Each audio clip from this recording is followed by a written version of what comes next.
দুর্ভাগ্যবশত পরিবারে কি কারো হেপাটাইটিস বি ধরা পড়লো, তাকে কি আলাদা খেতে দিচ্ছেন, তার সাথে হাত মেলাতে ভয় পাচ্ছেন, এরকম নানা শঙ্কায় আমরা কিন্তু শঙ্কিত হই। 28শে জুলাই বিশ্ব হেপাটাইটিস দিবস, সেই আলোকে আজকে এই সব ভুল ধারণা ভেঙে দেব।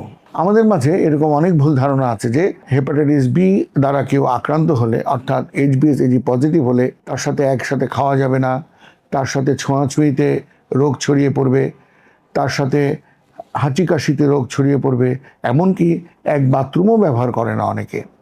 এই সবই ভুল ধারণা। সত্যিটা কি, হেপাটাইটিস বি মূলত রক্তের মাধ্যমে ছড়ায়। এছাড়া আমাদের শরীরের রস এর সাথে সম্পৃক্ত আছে।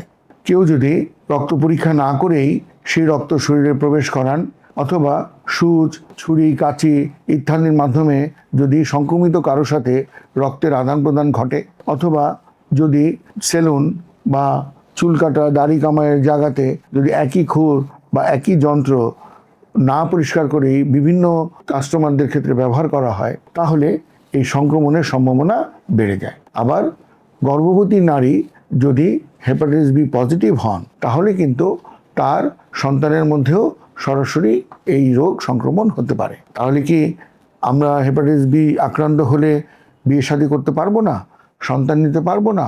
অবশ্যই পারবো।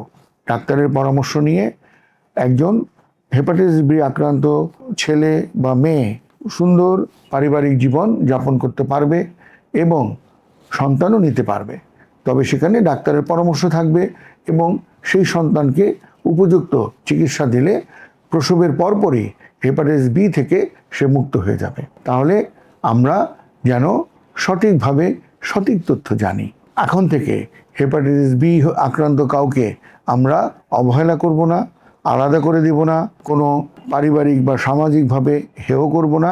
সঠিকভাবে আমরা জানব যে তার সাথে স্বাভাবিক চলাফেরায় কোনো সংক্রমণের ভয় নেই। যে বিষয়গুলো বললাম সেই বিষয়গুলো খেয়াল রাখলেই আমরা হেপাটাইটিস বি থেকে মুক্ত থাকতে পারবো। তাহলে এই ভিডিওটি শেয়ার করুন আপনার পরিবার এবং বন্ধুবান্ধবদের মাঝে।